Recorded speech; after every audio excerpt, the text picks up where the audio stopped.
On poursuit avec cette question. Donald Trump est-il en train de faire plier la Chine dans sa guerre sur les droits de douane?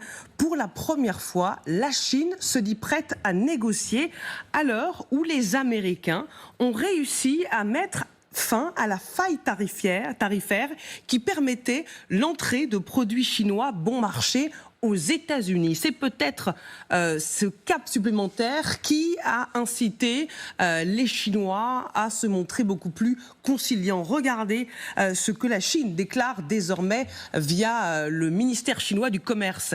L'Amérique nous a envoyé...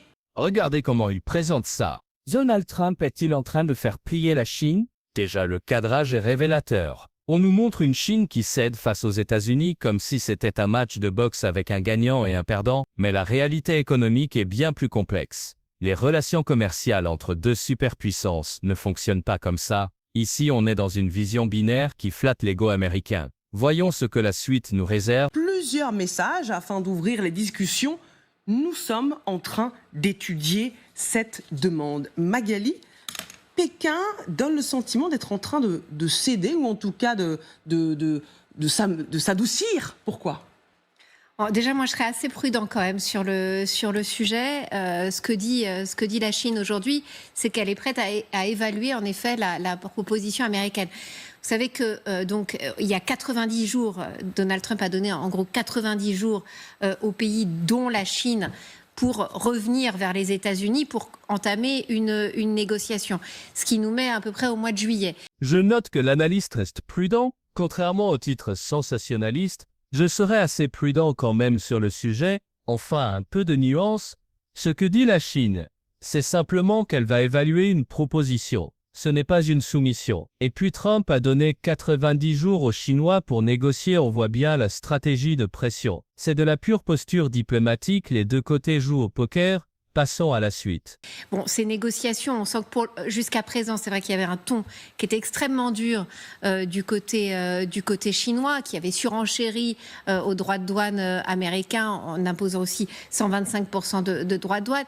Il y a encore quelques jours une vidéo sur les réseaux sociaux du gouvernement chinois expliquant qu'il n'était pas question de s'agenouiller. Donc les termes étaient quand même très très forts face à Donald Trump. Après, que ce soit les États-Unis et la Chine... Les termes employés sont tellement révélateurs. Il n'était pas question de s'agenouiller. La rhétorique guerrière est omniprésente. On parle de ton dur, de surenchère. On est loin de simples échanges commerciaux. C'est une affaire d'honneur, de fierté nationale. Et c'est là tout le problème. Quand le commerce devient une question d'ego, d'orgueil nationaliste, il n'y a plus de place pour le pragmatisme. Et ce sont les populations qui en paient le prix. Continuons. Il y a un intérêt quand même à essayer de trouver un terrain d'entente. Donc en fait, c'est le principe de réalité peut-être qui est en train, après les déclarations tonitruantes des uns et des autres, de prendre le pas. Mais c'est une toute petite ouverture que fait la Chine aujourd'hui. Oui, Magali, mais justement, vous dites petite ouverture, mais... Cette vidéo chinoise est assez incroyable. L'œil du cyclone, piège mortel, tempête. La métaphore climatique est utilisée pour présenter les États-Unis comme une force destructrice. Et puis cette phrase qui me frappe, accepter le jeu proposé par un tyran, c'est comme boire du poison pour étancher sa soif. On est en pleine guerre de propagande. Chaque parti essaie de mobiliser son opinion publique. C'est fascinant et inquiétant à la fois. On se rappelle justement ce que disaient les médias chinois à travers cette vidéo de communication qui avait été diffusée par le ministère des Affaires étrangères, expliquant qu'il n'était pas question de s'agenouiller devant le géant américain. Le ton était très virulent, souvenez-vous. Avez-vous entendu parler de l'œil du cyclone? Il se montre calme un certain temps, mais c'est en fait un piège mortel. Le calme avant une tempête encore plus violente. Les États-Unis ont engendré une vraie tempête sur les tarifs douaniers et ils ciblent particulièrement la Chine, en laissant un répit de 90 jours aux autres pays, les contraignant à limiter leurs échanges avec la Chine. C'est ça, le piège mortel de l'œil du cyclone. Accepter le jeu proposé par un tyran, c'est comme boire du poison pour étancher sa soif. Ça ne fait qu'aggraver la crise. Je suis frappé par cette référence à Alstom. La Chine utilise habilement les ressentiments de différents pays envers les États-Unis. C'est une stratégie de communication très intelligente. Regardez, les Américains ne nous maltraitent pas seulement nous, mais aussi vous, Européens, Japonais. Ils créent l'image d'un front commun contre l'impérialisme américain. Et franchement, sur Alstom, ils n'ont pas complètement tort. Beaucoup de Français ont encore en travers de la gorge cette histoire. Voyons la suite. Les États-Unis ont accusé le Japon de leur voler le marché des semi-conducteurs et accusent de grandes entreprises comme Toshiba. Ensuite, les États-Unis ont forcé les Japonais à signer l'accord Plaza, poussant l'économie dans des décennies de croissance rabaissée. Les États-Unis ont également utilisé la loi comme son arme, démantelant le géant de l'industrie française, Alstom, dépouillant ainsi le pays de son champion national. L'histoire a prouvé que les compromis ne fonctionnent pas. S'agenouiller devant les États-Unis, La Chine ne pliera pas, justice sera faite partout sur Terre, le vocabulaire est presque messianique. On présente la Chine comme le champion des faibles contre le tyran américain. C'est de la pure rhétorique de guerre froide, mais adaptée au XXIe siècle. Ce qui est fascinant, c'est comment la Chine, un régime autoritaire, se positionne en défenseur d'un ordre mondial plus juste. Ce paradoxe est au cœur de sa stratégie internationale actuelle. Continuons avec le prochain segment. les invite un peu plus au harcèlement. La Chine ne pliera pas, parce que nous savons nous défendre nous-mêmes afin de protéger notre économie. Il n'y a plus de compromis possible. La Chine ne reculera pas. La voix des plus faibles sera entendue, le harcèlement va cesser et justice sera faite partout sur Terre. Tous ceux qui nous menacent ne sont que des tigres de papier. Les États-Unis ne sont pas les représentants du monde entier. Leur économie ne représente qu'un cinquième du monde. Les États-Unis ne sont qu'un petit navire au milieu de l'océan. Cette phrase est incroyablement provocatrice, quand on sait que l'économie américaine représente toujours un quart du PIB mondial. La Chine joue sur l'idée que l'hégémonie américaine est en déclin, que le monde est en train de changer. C'est un message adressé autant à sa population qu'au reste du monde. L'ère américaine touche à sa fin. C'est un pari risqué mais qui résonne chez beaucoup de gens. Le clip suivant nous en dira plus. Le reste du monde doit être solidaire face aux Américains. Les États-Unis ne sont qu'un petit navire au milieu de l'océan. Les impérialistes sont toujours très arrogants. Lorsqu'ils se montrent un peu raisonnables, c'est parce qu'ils y sont forcés. Ne soyez pas naïfs. Les États-Unis continueront de jouer au ballon, tandis que la Chine se redressera. Peu importe comment souffle le vent, peu importe à quel point le tonnerre gronde, le beau temps reviendra toujours. Le contraste est saisissant. Après cette vidéo ultra agressive, maintenant ils sont prêts à négocier. L'analyste dit être prudent, et il a raison. Les droits de douane à la 135% rendent le commerce totalement impossible. C'est le cœur du problème. Ces mesures sont tellement extrêmes qu'elles ne peuvent pas durer. Personne n'a intérêt à une rupture totale des relations commerciales. C'est une guerre d'usure, pour voir qui tiendra le plus longtemps. Regardons la suite. Quelqu'un doit tenir une torche allumée pour nous guider dans ce long tunnel sombre. Quand toutes les nations seront debout, le monde brisera ses murs d'hégémonie. Pour la Chine, pour le monde, levons-nous et battons-nous.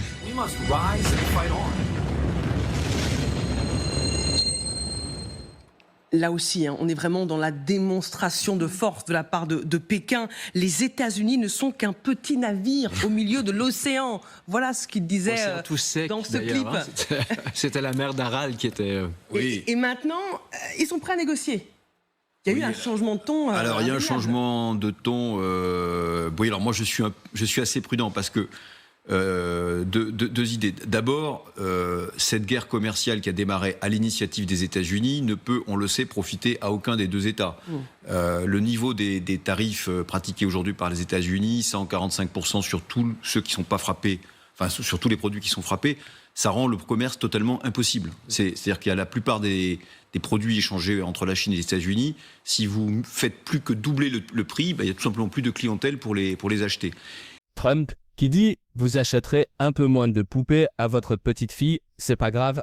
Cette désinvolture est tellement révélatrice. Pour lui, c'est juste un mauvais moment à passer, mais pour les consommateurs américains et les entreprises chinoises, c'est leur vie quotidienne qui est affectée. L'expert a raison, les pressions existent des deux côtés, et chacun a intérêt à trouver un accord. Mais la différence fondamentale entre les deux systèmes politiques crée un déséquilibre dans les négociations. C'est fascinant. Et il y a quand même une petite pression côté américain, parce qu'on sait que les bateaux sont partis ou sont en train d'être chargés côté Pékin. Pas du tout sûr qu'ils débarquent aux États-Unis avec de telles prix pratiqués sur le marché américain, ça pourrait créer des ruptures. Et on sait que hier, M. Trump disait, écoutez, vous achèterez un peu moins de poupées à votre petite fille, c'est pas grave, voilà, c'est un mauvais moment à passer.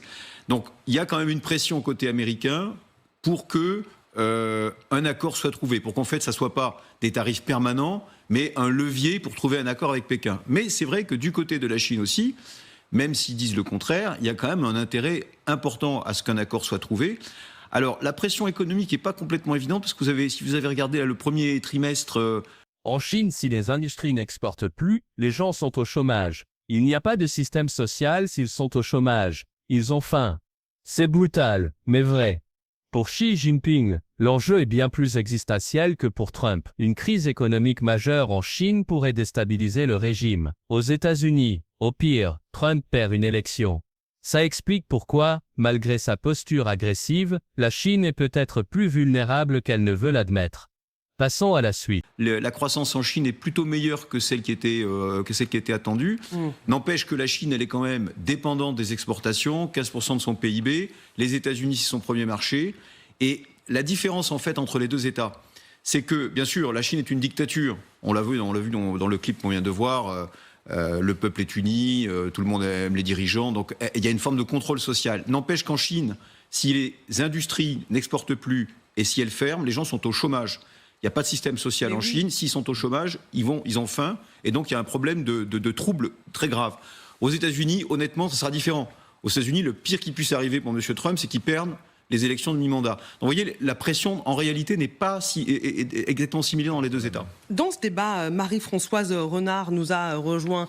Bonjour, vous êtes économiste, spécialiste de l'économie de la Chine, professeur agrégé à l'Université d'Auvergne, école d'économie, et responsable de l'Institut de recherche sur l'économie de la Chine.